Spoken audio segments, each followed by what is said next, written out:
জিনিস খেয়াল করে দেখেন না, দুনিয়ার এই সময়টার মধ্যে আপনার একটা গুনাহ কোন ব্যক্তি যদি দেখে ফেলে, সেটা আপনার দুর্বলতার জায়গা, ঠিক কিনা?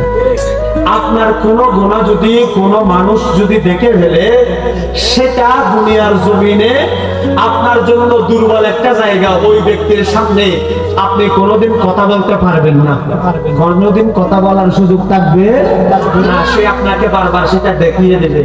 কিন্তু আপনি রাতের অন্ধকারে, গভীর অন্ধকারে, বন্ধু না জানে মতো বিভিন্ন ভাবে যেইভাবে গুনাহের কাজের মধ্যে আপনি লিপ্ত হয়েছেন, আল্লাহ কোনোদিন আপনার আহার বন্ধ করেছে? আল্লাহ কোনোদিন আপনার নিঃশ্বাস বন্ধ করে দিয়েছে? আল্লাহ কোনোদিন রাগান্বিত হয়েছে? আল্লাহ বলে, আমি কোনোদিন রাগান্বিত হই না, আমি চাই আমার বান্দারা বারবার আমার কাছে ফিরে আসুক। সুবহানাল্লাহ। আমার আল্লাহ চায় বান্দা যেন দম এবং দৌলত পেয়ে আলসেমি হয়ে না যায়, আর বান্দা যেন গরিব হয়ে হতাশ না হয়। কারণ যে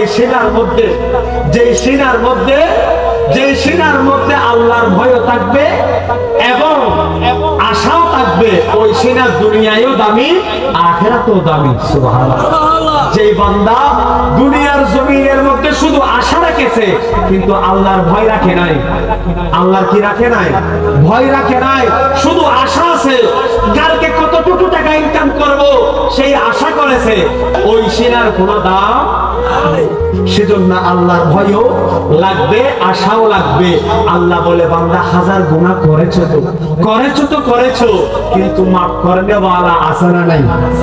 জোরে বলো, আছে না নাই? সেজন্য আমার কথা হচ্ছে, বান্দাকে আল্লাহ, আমার আল্লাহ বান্দাদেরকে এই যে আপনার বডি কতটুকু মাংস আছে, কতটুকু শক্তি আছে, এগুলা সম্পর্কে আল্লাহ চাইবেন আপনার দিলের মধ্যে কতটুকু হুব্বে মুস্তাফা আছে, আল্লাহর ভয় আছে, এটাই আমার আল্লাহ চাচ্ছেন। সুবহানাল্লাহ।